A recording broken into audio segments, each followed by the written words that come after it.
Assalamualaikum warahmatullahi wabarakatuh. Hari ini kita akan bahas chapter 8. Chapter 8 adalah piutang dagang. Jadi kalau kemarin kita sudah selesai membahas kas di chapter 7, maka hari ini kita bahas piutang dagang di chapter 8.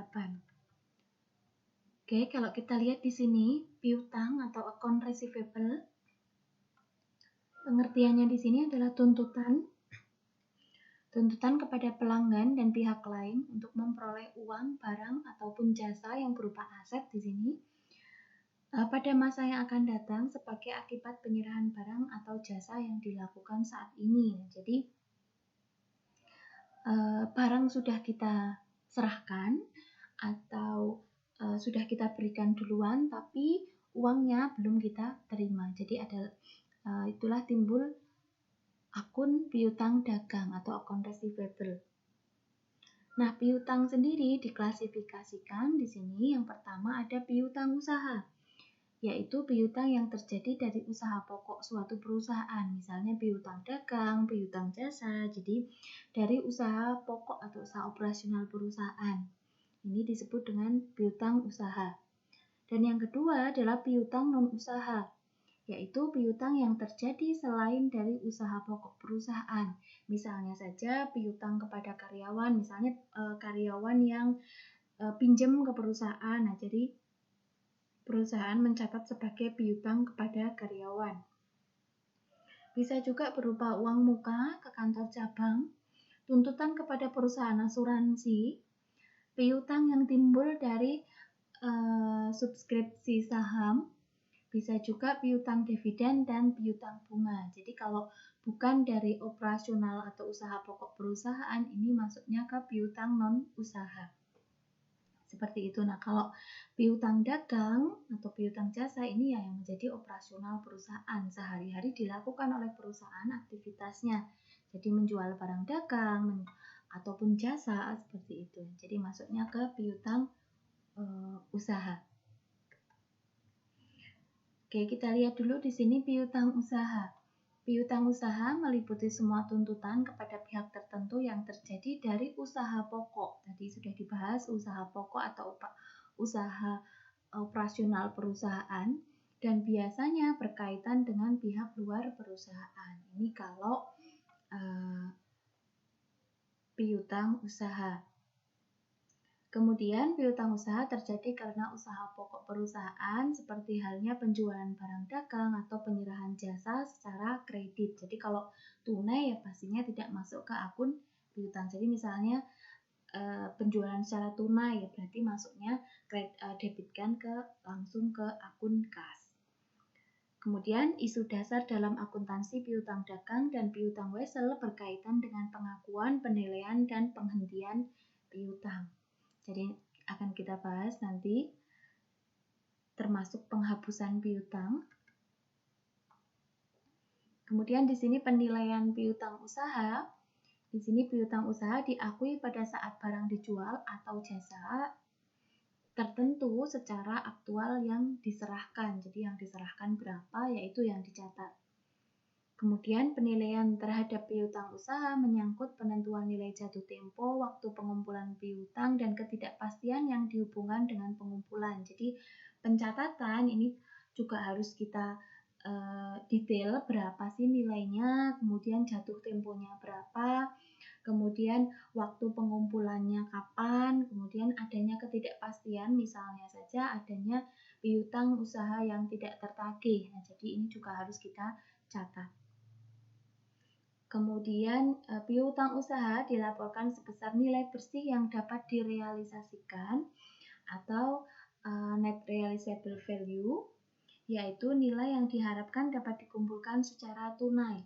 Jumlah ini sama dengan nominal piutang dikurangi dengan jumlah taksiran piutang tidak tertagih. Nah, jadi yang kita catat, yang kita laporkan di neraca ini bukan piutang usaha dari penjualan kredit saja, tapi juga harus dikurangi dengan taksiran piutang yang tidak tertagih. Ini disebut dengan piutang usaha yang dilaporkan secara bersih. Gitu.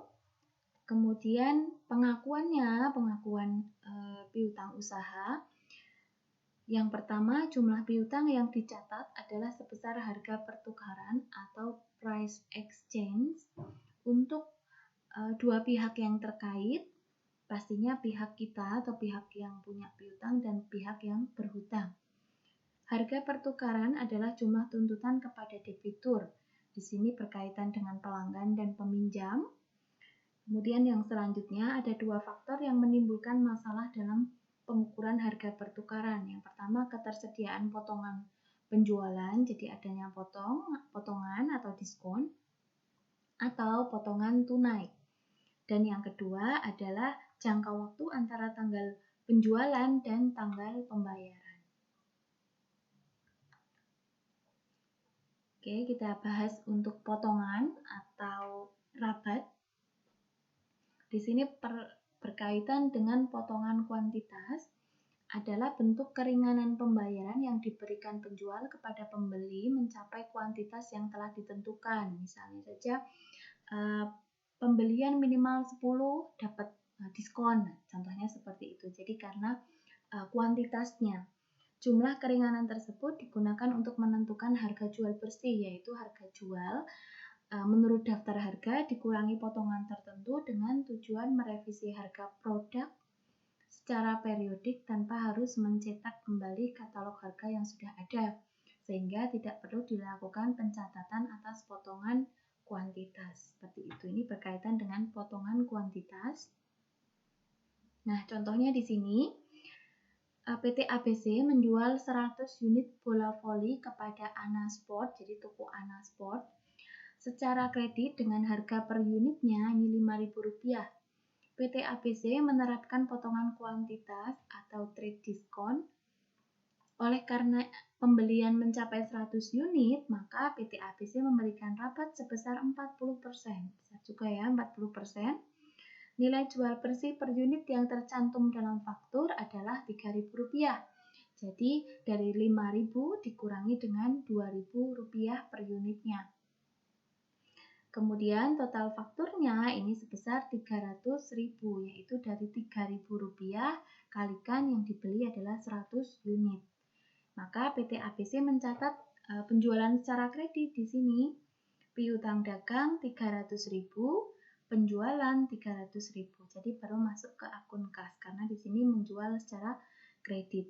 Nah, di sini nilainya Rp300.000 didapat dari Rp3.000 kalikan 100 unit. Itu jadi ada potongan yang harusnya Rp500.000 menjadi Rp300.000 karena ada potongan sebesar 40%. Itu contoh kasus untuk rabat tadi. Kemudian ada potongan tunai. Kalau tadi potongan kuantitas, ini ada potongan tunai. Di sini bentuk keringanan pembayaran yang dibayarkan kepada pembeli yang memenuhi syarat penjualan yang telah ditetapkan. Di sini syarat penjualan tersebut menyangkut jangka waktu dan periode potongan yang biasanya dituliskan ini 3/10N30, artinya bahwa ketika kita melunasi dalam waktu maksimal 10 hari dari tanggal transaksi, maka kita akan dapat potongan 3%. Dan jangka waktu pelunasan piutang tersebut adalah 30 hari atau 1 bulan. Sini kemudian jumlah potongan tunai merupakan tagihan penjual dan kewajiban pembeli sampai dengan potongan tersebut dimanfaatkan oleh pembeli. Ada dua jenis pencatatan penjualan yang disertai dengan potongan tunai, ada net method dan gross method. Nah, kita akan lihat perbedaannya antara pencatatan dengan metode bersih atau net method atau dengan pencatatan metode kotor atau gross method. Kita lihat di sini.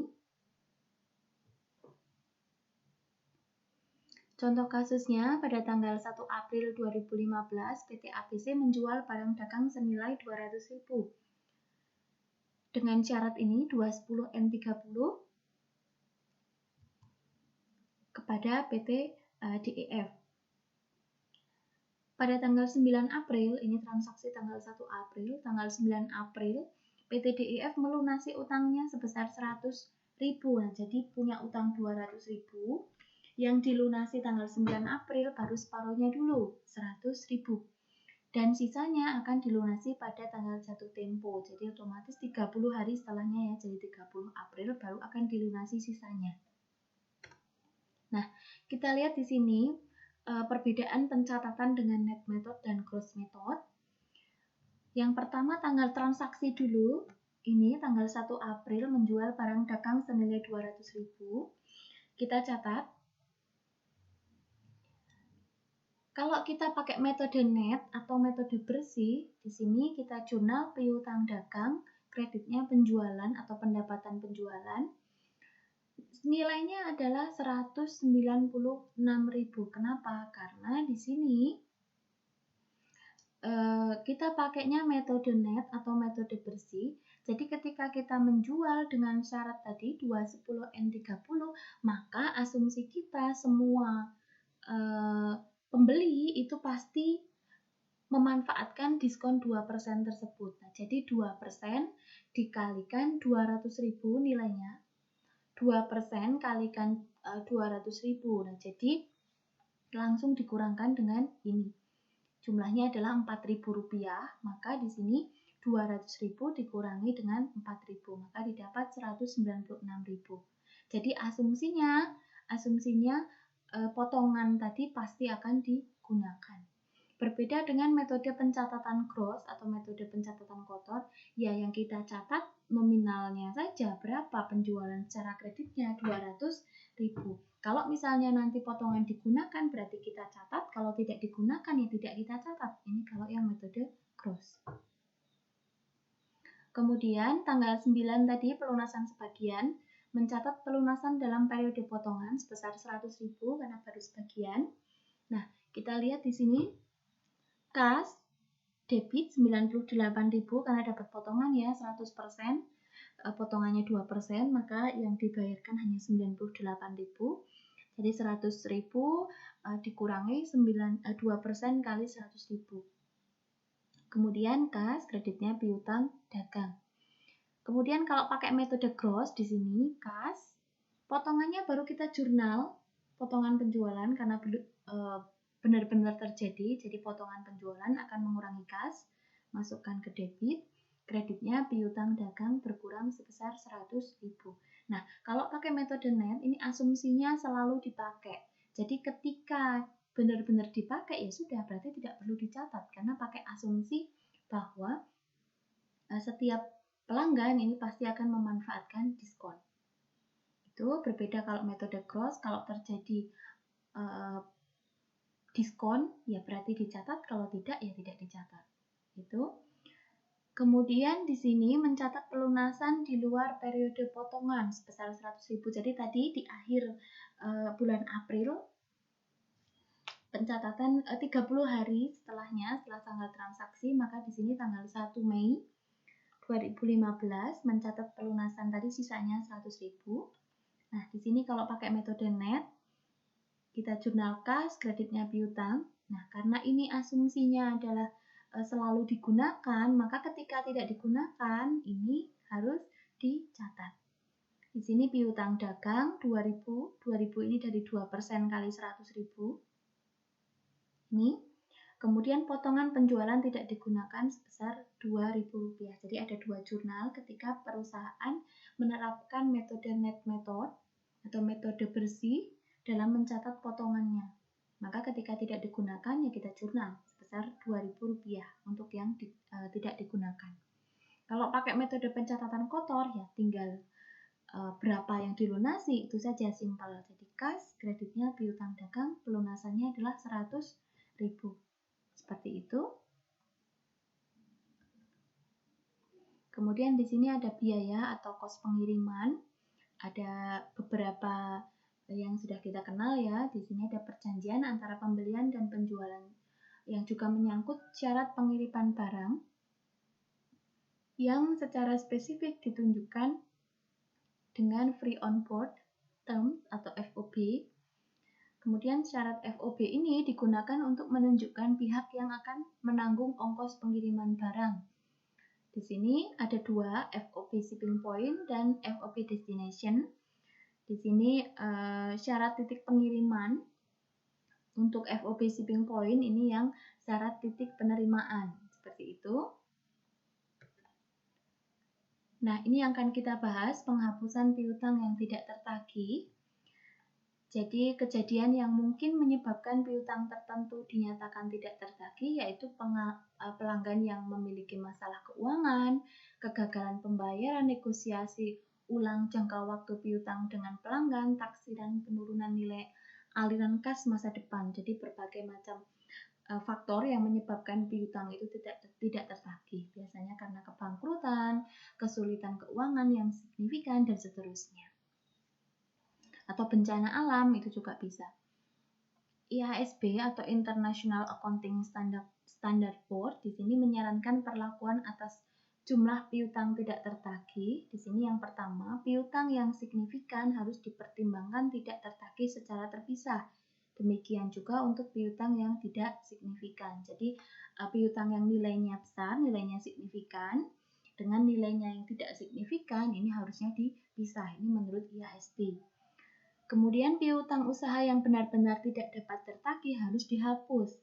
Ada dua metode penghapusan piutang. Pertama metode langsung dan yang kedua metode tidak langsung atau metode cadangan. Nah, yang disarankan metode yang mana? Yang metode cadangan atau metode tidak langsung. Jadi bedanya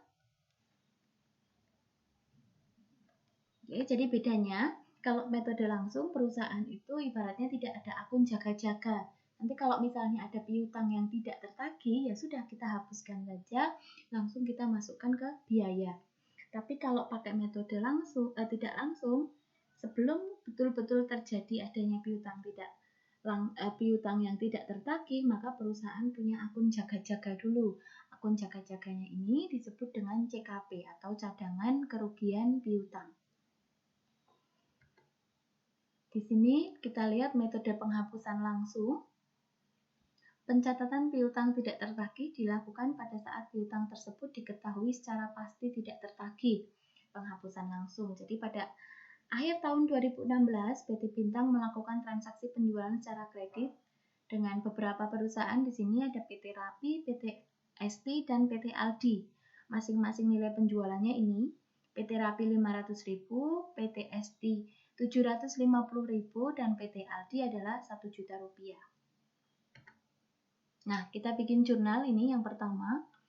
Jurnal transaksinya untuk PT Bintang, kita bikin jurnal untuk PT Bintang. Tadi piutang dagang PT Rapi, piutang dagang PT ST, dan piutang dagang PT Aldi tadi senilai 500.000, 750.000, dan 1 juta. Dan kreditkan ke pendapatan atau penjualan atau pendapatan penjualan juga boleh. Total penjualan selama 1 tahun PT Bintang ini adalah 2.250.000. Nah, pada tahun 2016, debitur melunasi kewajibannya kepada PT Bintang sebagai berikut. PT Rapi dari 500.000 hutangnya dilunasi 400.000, PT ST 750.000 dilunasi 500.000, dan PT Aldi di sini total utangnya 1 juta baru dilunasi 800.000. Kemudian kita bikin jurnal kas. Kemudian kreditnya piutang dagang PT Rapi, PT ST, dan PT Aldi, masing-masing nilainya yang dilunasi ini sesuai dengan yang tertera di sini.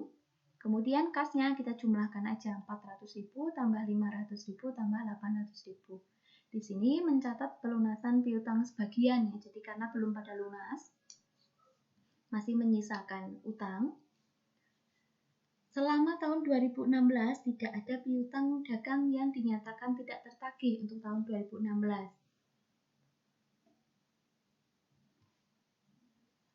Sedangkan tahun 2017 diketahui PT Rapi bangkrut. PT Rapi ini bangkrut, jadi padahal kita masih punya piutang 100.000, karena dia punya utang 500.000 baru dilunasi 400.000, maka masih sisa 100.000. Sehingga utangnya 100.000 tidak dapat dilunasi. Setelah mengetahui kebenaran informasi tersebut, PT Bintang memutuskan piutang sebesar 100.000 kepada PT Rapi yang dinyatakan sebagai piutang yang tidak dapat ditagih dan harus dihapus.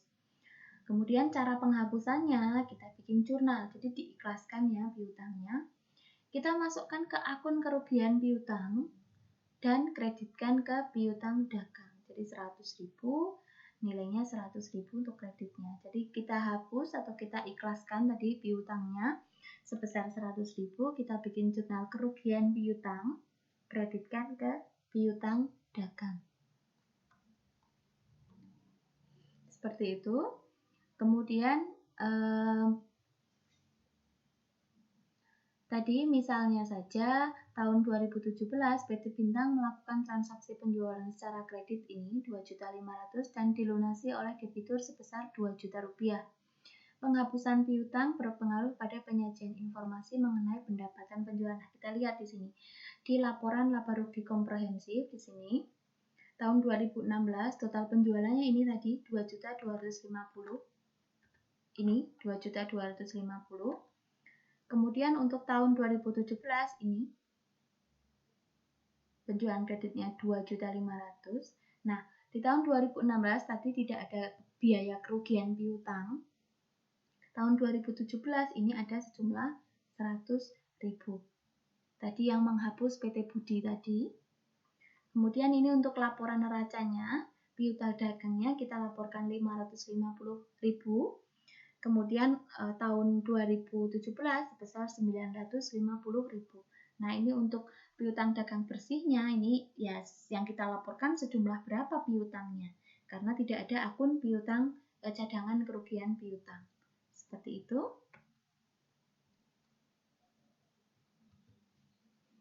Kemudian selanjutnya kita lihat perbedaannya untuk yang metode tidak langsung atau metode cadangan. Nah, di sini taksiran piutang tidak tertagih ditentukan setiap akhir periode akuntansi. Jadi sudah langsung ditentukan karena kita bikin akun jaga-jaga atau rekening jaga-jaga, maka setiap akhir periode akuntansi kita menentukan berapa akun jaga-jaganya atau nilai cadangannya. Metode ini menaksir jumlah piutang tidak tertagih berdasarkan basis tertentu. Manajemen mengetahui bahwa tidak semua piutang dapat dikumpulkan. Oke, berdasarkan data ilustrasi di atas, tadi soalnya masih sama. Tadi yang PT Rapi, PT ST, PT Aldi tadi masih sama. Untuk pencatatan piutangnya sama tadi. Yang ini. Nah, jadi kalau untuk transaksi penjualannya, ini baik metode langsung ataupun tidak langsung sama saja. Jadi jurnalnya sama. Ini piutang dagang PT Rapi, piutang dagang PT ST, dan piutang dagang PT Aldi. Kreditkan ke pendapatan penjualan 2.250.000. Pada periode yang lalu ditaksir piutang yang tidak dapat ditagih sebesar 150.000. Nah, penentuan ini 150.000 ini berdasarkan taksiran piutang tidak tertagih pada tahun sebelum-sebelumnya. Jadi ini berdasarkan pengalaman ya 150.000 ini. Nah, perusahaan bisa juga menerapkan cadangan kerugian piutang ini sebesar persentase berapa persen dari total penjualan. Misalnya di sini total penjualannya di sini tadi 2 juta ini 2.250.000 misalnya dari 10%-nya. Maka 225.000 seperti itu. Jadi penentuannya bisa tergantung perusahaan tersendiri, bisa berdasarkan pengalaman yang sudah-sudah atau berdasarkan persentase. Nah, tadi soalnya masih sama, PT Rapi bangkrut, jadi punya utang 100.000, dinyatakan piutang tersebut tidak tertagih. Nah, kalau metode cadangan, kita bikin akun di sini mencatat taksiran piutang tidak tertagih sebesar 150.000 tadi ini. Kita masukkan ke kerugian piutang, kreditkan ke CKP atau cadangan kerugian piutang. Nah, setelah terjadi beneran nih 100.000 ini dihapus PT Rapi, maka di sini dari akun ini adalah akun jaga-jaga tadi, akun cadangan, jadi belum terjadi tapi sudah mencatat duluan. Nah, kalau pakai metode tidak langsung, nah maka kalau misalnya terjadi beneran tinggal debitkan aja, tinggal dibalik aja. Cadangan kerugian piutang 100.000, piutang dagang yang dihapus adalah piutang dagangnya PT Rapi sebesar 100.000. Nah, jadi bedanya kalau tadi metode langsung di sini langsung ke kerugian piutang, kreditkan ke piutang dagang. Nah, kalau metode tidak langsung masukkan ke akun cadangan kerugian piutang. Bedanya di situ.